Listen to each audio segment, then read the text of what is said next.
तो इस पाठ को देखें हम, काले मेघा पानी दे, तो यहाँ पे देख सकते हैं कि लिखा हुआ है इसमें कि लोक प्रचलित विश्वास, यानी लोक यानी सामान्य जनता में कुछ विश्वास, कुछ धारणाएं, कुछ बातें प्रचलित होती हैं, इसको कहते हैं लोक प्रचलित विश्वास, और विज्ञान के द्वंद्व का सुंदर चित्रण है इसमें। ठीक है, लोक प्रचलित विश्वास यानी जिसको कभी कभी हम लोग अंधविश्वास कहते हैं, और कुछ ऐसे विश्वास होते हैं जो अंधविश्वास की श्रेणी में नहीं आते हैं। अभी आगे भी इसका बताया जाएगा अंतर, कि एक होता है विश्वास, एक होता है अंधविश्वास, है ना। यहाँ नीचे बताया जाएगा कि अंधविश्वास किसे कहेंगे? ऐसा विश्वास जिससे किसी का नुकसान हो, किसी वर्ग का, किसी जाति का, किसी संप्रदाय का, यानी ऐसे विश्वास, ऐसे विचार जिसमें किसी का नुकसान हो, कुछ लोगों का भला हो लेकिन ज़्यादातर का नुकसान हो, तो उसको कहेंगे अंधविश्वास, जिसके पीछे कोई तर्क नहीं होता है। लेकिन कुछ ऐसे विश्वास होते हैं उनके पीछे भी तर्क नहीं होता, लेकिन वो किसी का नुकसान नहीं करते। ठीक है ना, इसलिए उन्हें सिर्फ विश्वास कहा गया। क्यों? क्योंकि ये भी तर्क पर आधारित नहीं होते, इनकी सत्यता के लिए कोई प्रमाण नहीं दिया जा सकता, लेकिन वो विचार या वो बातें किसी का नुकसान नहीं करती हैं, उसको कहते हैं विश्वास। ठीक है, तो यहाँ ऐसे ही विश्वास की बात की गई है, लोक प्रचलित विश्वास और विज्ञान जो कि तर्क पे आधारित होता है, उसका द्वंद्व, यानी एक प्रकार द्वंद्व होता है, जैसे तर्क वितर्क करना, लड़ाई या वाद विवाद करना, इसको कहेंगे द्वंद्व। विज्ञान का अपना तर्क होता है, विश्वास का अपना सामर्थ्य होता है, शक्ति होती है। ठीक है, लोग जिसमें विश्वास करते हैं जिस बात पे, उसकी अपनी एक ताकत होती है, क्योंकि ये परंपरा से चला आता होता है।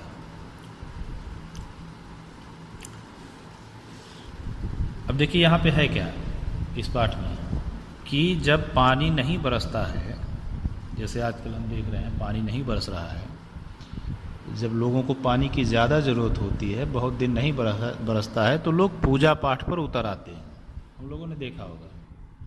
ठीक है, अब पूजा पाठ पर उतर आएंगे ताकि ईश्वर खुश हो या इंद्र खुश हो, जो भी है, और पानी बरसेगा, उसके लिए तमाम तरीके अपनाए जाते हैं। उसी में एक होता है, बच्चों की एक टोली निकलती है, जिसके लिए इंद्र सेना नाम अभी आएगा। बच्चों का एक झुंड, एक टोली निकलती है, उसके ऊपर पानी फेंका जाता है, घर के सामने, गांव में प्रत्येक घर के सामने वो टोली जाती है और कुछ बोलती है कि काले मेघा पानी दे गुड़धानी दे, बातें भी आएंगी। इसी के लिए इंद्र सेना नाम दिया गया है, क्योंकि इंद्र की सेना माना गया है, इंद्र जो बारिश के देवता हैं। तो ये विश्वास है इसके पीछे कि ऐसे ही बच्चों की टोली के ऊपर पानी फेंका जाए घर घर के सामने, तो इंद्र इससे खुश होंगे और बारिश करेंगे। ये एक विश्वास है। ठीक है, अब इसमें हम देखेंगे किसी का नुकसान नहीं है, किसी वर्ग का, किसी संप्रदाय का, किसी समुदाय का कोई नुकसान नहीं है, लेकिन ये विश्वास है। विश्वास मतलब इसलिए है क्योंकि इसके पीछे कोई तर्क नहीं है, विज्ञान का कोई तर्क नहीं है कि ऐसे पानी फेंकने से टोली पर या इंद्र सेना पर पानी बरस ही जाएगा, ऐसा कोई जरूरी नहीं है। लेकिन फिर भी लोगों का अपना विश्वास है, और उसका एक सामर्थ्य है, उसकी एक शक्ति है, उसका एक ताकत है, लोग मानते हैं। यह बहुत सारे लोग ये जानते हैं कि इससे बरसने वाला नहीं है पानी, लेकिन फिर भी लोग उसको करते हैं। टोली निकलती है, बच्चे कीचड़ में लथड़ते हैं, पानी फेंका जाता है, और कभी कभी संजोग से बरस गया तो लोग मान लेते हैं कि भाई देखिए उस दिन बच्चों ने ऐसा किया था इसलिए बरस गया, क्योंकि बारिश का मौसम होता ही है। ठीक है, तो विज्ञान का अपना तर्क है, विश्वास का अपना सामर्थ्य यानी शक्ति है। इसमें कौन कितना सार्थक कर रहे हैं, कौन कितना सार्थक, यह प्रश्न पढ़े लिखे समाज को उद्वेलित करता है, यानी सोचने पर मजबूर करता है। उद्वेलित करना मतलब काफ़ी विचार विमर्श करना, चिंतन करना, उसको कहेंगे उद्वेलित करना। इसी दुविधा को लेकर लेखक ने पानी के संदर्भ में प्रसंग रचा है। दुविधा यही कि क्या विज्ञान सही है कि विश्वास सही है, क्या है, ये दुविधा है, उसी को उद्वेलित कहा गया है। तो ये प्रसंग पानी को लेकर के यहाँ है इस पाठ में। क्या है? आषाढ़ का पहला पखवाड़ा बीत गया है। आषाढ़ बारिश का महीना होता है ना। ये अपना जून के बाद आता है, आधे जून के बाद से आता है, जैसे इस समय चल रहा है। तो अगर अभी मान लीजिए यहाँ शुरू में बारिश हो गई, अगर एकदम बारिश शुरू से नहीं हुई होती तो एक और समस्या हो जाती है अपने यहाँ। तो ऐसे ही है, धान वगैरह लगाना होता है। तो वही लिख रहा है कि आषाढ़ का पहला पखवाड़ा यानी 15 दिन बीत जाने के बाद भी खेती और बहुकाज के प्रयोग के लिए पानी ना हो तो जीवन चुनौतियों का घर बन जाता है। यानी पानी नहीं होगा तो खेती के लिए, बहुत सारी चीज़ों के लिए कठिन हो जाएगा। अब उन चुनौतियों का निराकरण विज्ञान न कर पाए, ठीक है, अगर पानी बरस नहीं रहा है, अब उसका उपाय अगर विज्ञान नहीं कर पाता है तो लोग क्या करेंगे? तो उत्सव धर्मी भारतीय समाज चुप नहीं बैठता। शब्द पे ध्यान रखिए, दिया है उत्सव धर्मी। कैसा समाज? उत्सव धर्मी, यानी ऐसा हमारा समाज जहाँ पे उत्सव अक्सर मनाया जाए, ठीक ना। उत्सव को मनाने वाला समाज उत्सव धर्मी समाज कहा जाएगा। तो चुप नहीं बैठता, क्योंकि यहाँ हर हफ्ते 10 दिन में, हर महीने, हर 15वें दिन कोई न कोई उत्सव, कोई न कोई तीज, कोई न कोई त्यौहार आता रहता है। उसी को कहा गया है उत्सव धर्मी, यानी उत्सव मनाने वाला, जो हर 10वें 15वें दिन कोई न कोई उत्सव मनाता रहता है, उसको कहेंगे उत्सव धर्मी। ठीक है, क्लियर हो रहा है? अब उत्सव धर्मी समाज क्या करेगा?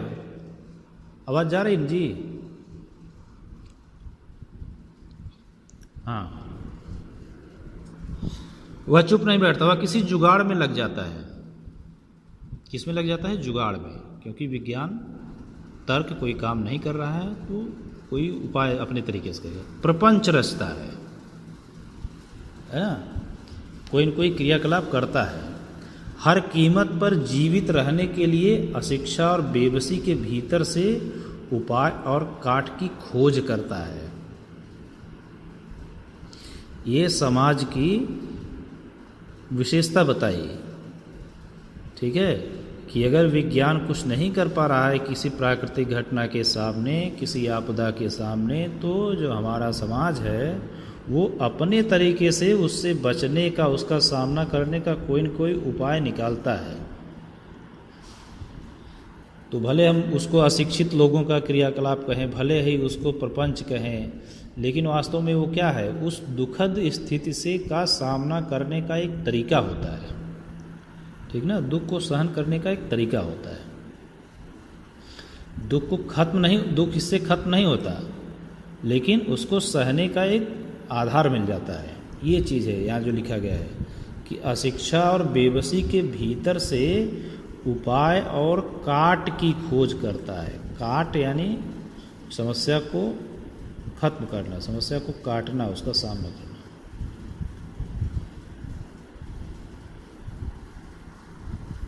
तो यहाँ इन लोगों ने क्या किया? पानी नहीं बरसा है, 15 दिन हो गया, 20 दिन हो गया, धान लगाना है, और सब काम, पानी पीने का पानी है ना, सब समस्या ही समस्या होती है अगर बारिश नहीं होता। अब विज्ञान नहीं कुछ कर पा रहा है तो ये जो समाज है वो अपने तरीके को ही उपाय निकाले। क्या निकालेगा उपाय? क्या देखा लेखक ने? कह रहे हैं कि लेखक ने अपने किशोर जीवन, ये दरअसल एक संस्मरण है। लेखक जब छोटा था तब उसने देखा था इंद्रसेना को, ठीक है। तो अपने किशोर जीवन के इस संस्मरण में दिखाया है कि अनावृष्टि होता है वर्षा न होना। अनावृष्टि मतलब वर्षा न होना, ठीक है, अनावृष्टि। 3 शब्द आते हैं, ध्यान रखिए, 3 शब्द आते हैं। एक होता है वृष्टि, वृष्टि यानी वर्षा, एक होता है अनावृष्टि, यहाँ जो दिया है वर्षा न होना। एक होता है अतिवृष्टि। अतिवृष्टि यानी क्या होगा, कौन बताएगा भाई? अतिवृष्टि का मतलब क्या हो सकता है?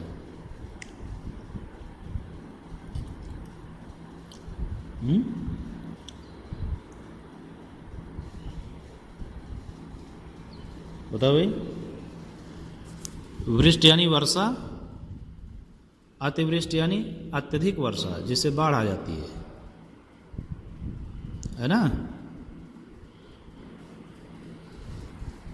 और अनावृष्टि यानी वर्षा ना होना। तो लेखक ने क्या देखा था बचपन में कि अनावृष्टि दूर करने के लिए गांव के बच्चों की इंदर सेना द्वार द्वार पानी मांगती चलती है, लोग उस पर पानी फेंकते हैं।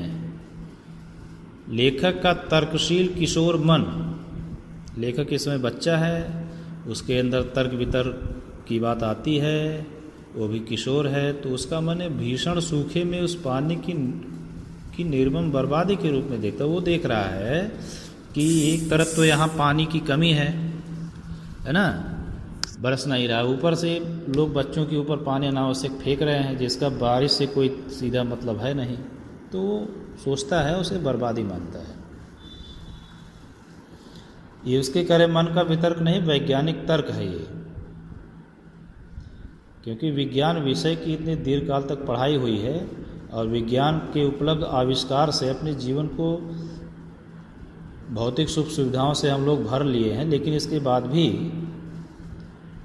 जनमानस में वैज्ञानिक दृष्टि का न जम पाना अफसोसजनक कहा जा सकता है। यानी विज्ञान इतने तर्क कर लिया है, इतनी तरक्की कर ली है, फिर भी लोग ऐसे ऐसे क्रियाकलाप करते हैं जो वैज्ञानिक दृष्टिकोण से सही नहीं है, उसी पे अफसोस जता रहा है।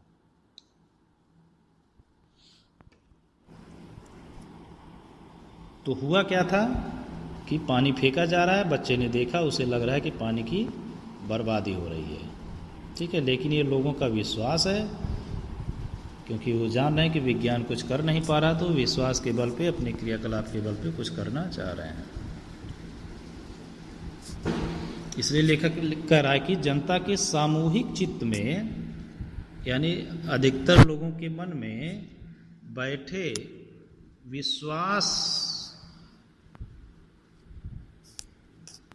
विश्वास का क्या करें, जिनसे संचालित होने वाली कुछ लौकिक कर्मकांड संस्कृत की घटना के रूप में हमें लगते हैं। सामूहिक चित्त यानी लोग, जो जनता की सोच है, जनता का विश्वास है, उसमें ये बात बैठी हुई है और उसकी वजह से ऐसे क्रियाकलाप लोग करते रहते हैं। कभी पूजा पाठ, किसी देवी देवता का पूजा पाठ, किसी पेड़ पौधे का पूजा पाठ, है ना, किसी खास दिन का पर कोई खास पूजा, ये सब लोग, ये लौकिक कर्मकांड हैं जो हमारी कल्चर में समाहित हो गए। अब यहाँ आगे वही विश्वास और अंधविश्वास की बात अंतर बता रहा है। कह रहा है कि यदि इस तरीके के विश्वास प्रत्यक्ष जानलेवा या नस्ल, जाति, मजहब और लिंग के आधार पर किसी समुदाय के लिए अपमानजनक हो, तब उसे अंधविश्वास कहेंगे और अंधविश्वास को जल्दी से जल्दी मिटा देना, हटा देना जरूरी होता है, ठीक ना। कोई विश्वास अगर किसी के लिए जानलेवा होता है, किसी वर्ग समुदाय के लिए अपमानजनक होता है, नुकसानदायक होता है, तो उसे हम अंधविश्वास कहेंगे और ऐसे में उसका जल्दी से जल्दी निराकरण होना चाहिए। लेकिन यदि कोई ऐसा विश्वास है जो विज्ञान सम्मत तो नहीं है, यानी जिसके पीछे कोई लॉजिक, कोई तर्क तो नहीं है, लेकिन वो किसी का नुकसान भी नहीं कर रहा है, तो उसे हटा देना उचित नहीं है। क्यों हटा देना उचित क्यों नहीं है? क्योंकि ऐसा करने से हमारा जो सांस्कृतिक मन है वो खाली खाली हो जाएगा, ठीक है ना। कल्चर हमारा नष्ट होने लगेगा, क्योंकि कल्चर का रहना, संस्कृति का रहना जरूरी है, ठीक है ना।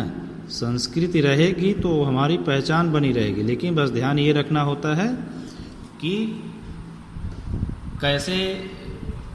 कैसे विश्वास रहने चाहिए संस्कृति का हिस्सा, जो लोगों के लिए नुकसानदायक ना हो, जो लोगों को नुकसान करे, ऐसे विश्वास ऐसे अंधविश्वास नहीं रहने चाहिए। ठीक।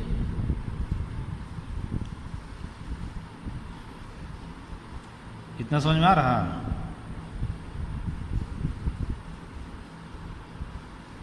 रिस्पांस दीजिए भाई।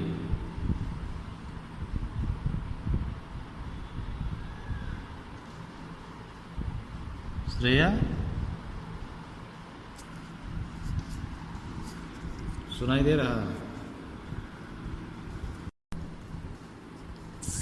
इसको और अच्छे से समझें, अच्छे से जानें तो काले मेघा पानी दे, ये एक गीत है कि जब बारिश नहीं होती है तो बच्चों का एक ग्रुप निकलता है, एक टोली निकलती है जिसे इंद्र सेना कहते हैं, यानी इंद्र की सेना। वो हर घर के सामने जाती है, घर वाले पानी फेंकते हैं और वो गाते रहते हैं, काले मेघा पानी दे गोवर्धनी दे। इस तरीके से शीर्षक लिया है और ये मान के लोग चलते हैं कि इससे ही प्रसन्न होंगे और बारिश होगी। ठीक है, ये एक प्रकार का विश्वास है जिससे किसी का नुकसान नहीं है, इसलिए लेखक इसको अंधविश्वास की श्रेणी में नहीं रखता, उसे बाहर रखता है। अंधविश्वास किसे माना है? जो लोगों का नुकसान करे। इस घटना को लेखक ने बचपन में देखा था, ठीक है, तो उसने उसको बुरा लगा, अच्छा नहीं लगा, क्योंकि वो पढ़ा लिखा जानता था कि इससे पानी फेंकने से बच्चों के ऊपर बारिश होने का कोई कनेक्शन नहीं है। तो जहाँ एक तरफ पानी वैसे भी कम है, ऐसे में पानी की बर्बादी करके और कमी करना अच्छी बात नहीं है।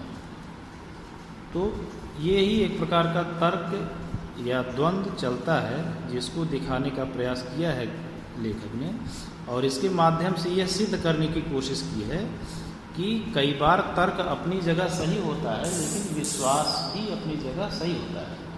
कैसा विश्वास? जो लोगों का नुकसान ना करे, क्योंकि वो हमारी कल्चर, हमारी संस्कृति का हिस्सा होता है। और ऐसे विश्वास को हटा देना, खत्म कर देना, वास्तव में अपने कल्चर को नष्ट करने जैसा होता है। इसलिए ऐसे विश्वास भी रहने चाहिए जो लोगों का नुकसान ना करें, भले वो विज्ञान पे, तर्क पर आधारित ना हो। ठीक है ना? ये मुख्यतः पाठ के बारे में।